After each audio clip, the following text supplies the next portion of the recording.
TikTok influencer facing by firing squad. Jesus Christ, what is going on here? Firing squad where? Are we in Russia? Gotta be in the Middle East somewhere. I don't know. All right, lock in. Let's check this out. It's not every day you wake up and you see influencer facing by firing squad in 2026. So obviously, I wanted to know everything about this case and how we even landed here. Because apparently she thought that she found the perfect online romance. And instead, just weeks after landing in Dubai, her boyfriend had his life taken. Dubai.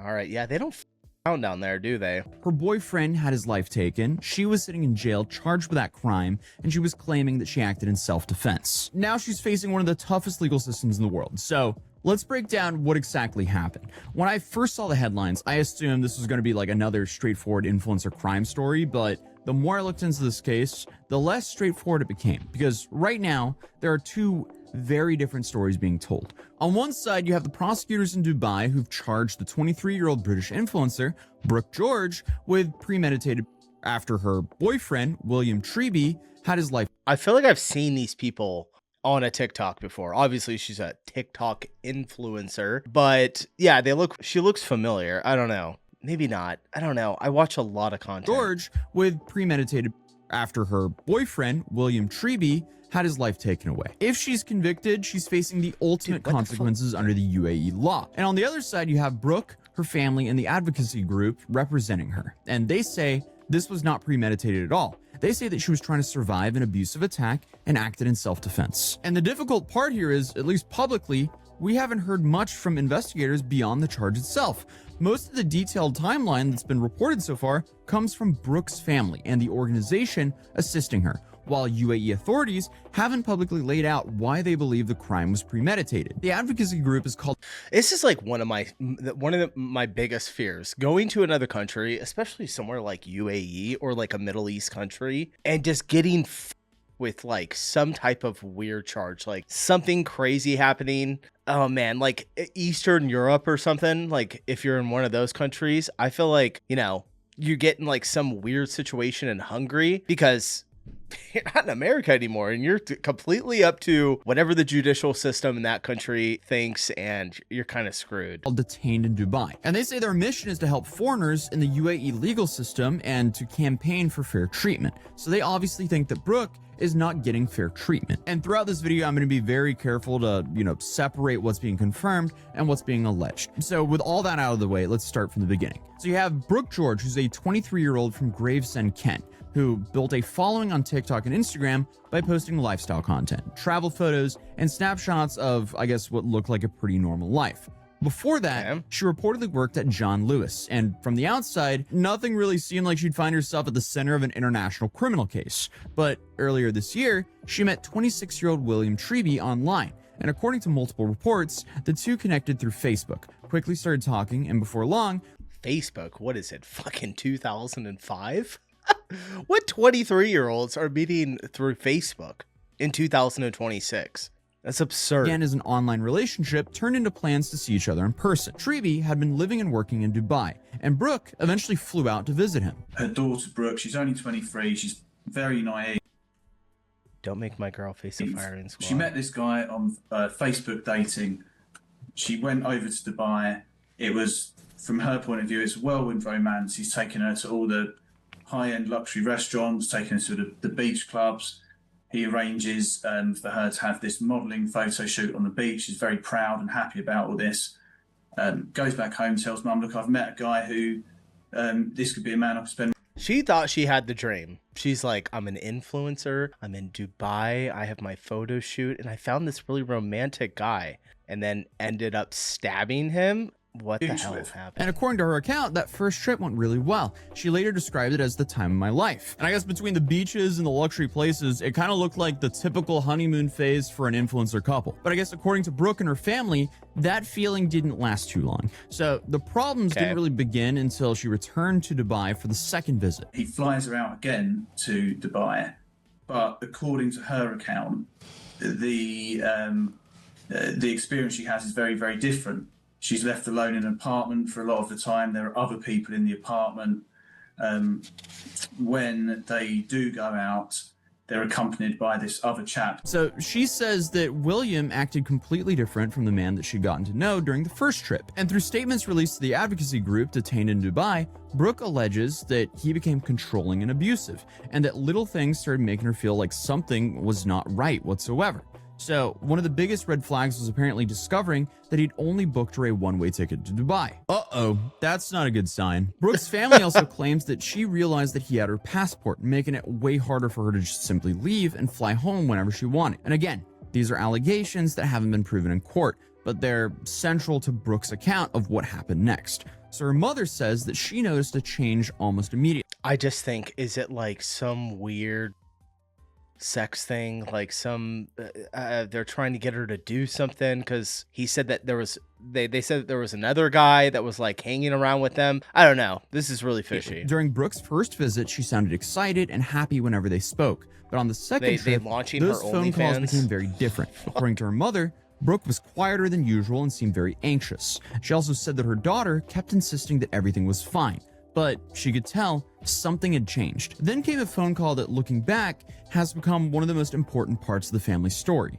So her mother says that Brooke was crying uncontrollably. She sounded terrified and repeatedly said that she wanted to come home. She also says that she could see one of Brooke's eyes was swollen and beginning to close. And around the same time, the team in Dubai said Brooke had started telling friends that things weren't right and that she needed to get out of Dubai. So the organization also said that Brooke became concerned that she had been lured there under false pretenses, though there's been no public evidence released by investigators supporting this claim. So, I mean, regardless of whatever was happening behind closed doors, it's clear that, at least at this point, the relationship Brooke had described as the time of her life was, at least according to her account, pretty much over. And now, she wanted to escape. Then came the night that changed both of their lives forever. So the two went out together the evening to McCafferty's Bar in Jumeirah Village. Brooke alleges that after William had been drinking, an argument broke out and he became violent on the drive back to the apartment. Brooke claims that the assault continued once they got home. And at some point, she says that she decided she needed to leave Dubai altogether. And Brooke managed to arrange a flight back to London with the help of her friends. But there was one major problem. She still needed her passport. They say that she returns to the apartment to collect it, believing that she could just grab her stuff and head straight to the airport. But what happened next is obviously the main part of this entire case, because Brooke says that she was crying, begging for a passport to be returned, when William allegedly attacked her again. She claims that she was punched repeatedly, feared for her life, and reached for a kitchen knife that was within arm's reach. And William then lost his life after being stabbed. But the question is, why? Brooke says she acted in self-defense because she believed that she was in danger. Dubai prosecutors, however, have charged her with premeditated,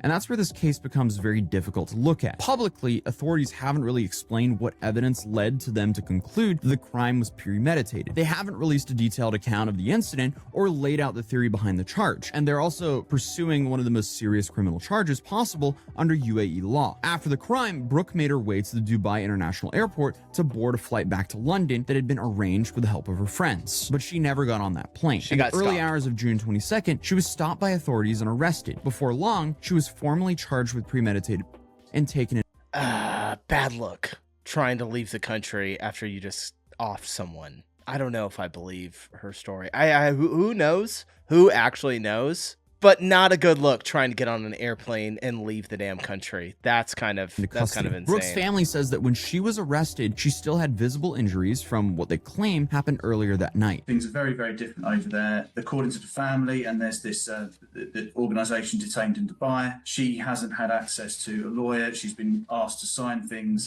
in Arabic that she doesn't understand. Even in her battered and bruised state, she was strip searched in a room only by men. Some of them are filming this protest. So it's not the standard of justice in the process that you'd get over here. And these allegations have not been publicly addressed by the UAE authorities, or the UK's Foreign Commonwealth and Development Office has only said that it's assisting a British woman detained in the UAE, supporting her family and communicating with local authorities. And as news of this case spread, people online quickly picked a side. Some looked at the headline, a young influencer accused of stabbing her boyfriend, and assumed the case was open and shut. But I don't think this case is that straightforward, because once you look into this, it's a way bigger mess than what I guess the influencer headline seems like, which is why they got to be able to get like phone records, right? Be able to look through the messages, like what was going on between the guy and her. Probably some type of CC footage at the hotel or residence that they were staying at. There's got to be more to this. I Is wanted to nuts. cover the story because obviously you have to consider Brooke's injuries, her family's account, and the allegations of abuse. The argument on that side is that the investigators should be treating her as a possible victim of domestic violence rather than assuming that she was the aggressor here. The problem is the public still doesn't have very many answers that would normally help make sense of a case like this. Like, we haven't seen any evidence other than Brooke's side of the story. And honestly, without that, it's hard to really understand how investigators came to this conclusion. As journalists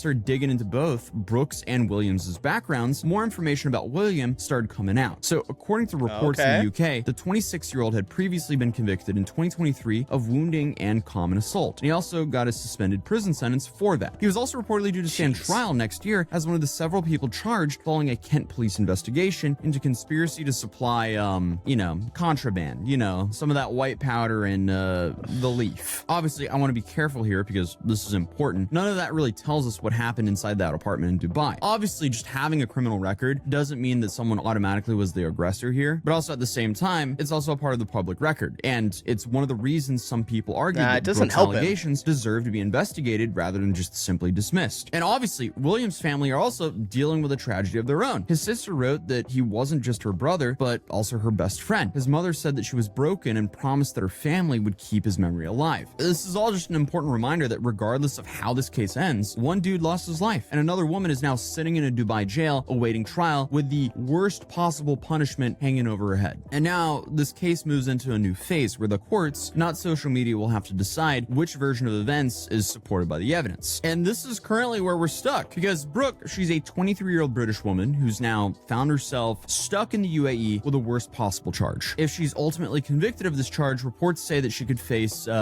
penalty by firing squad. That's crazy.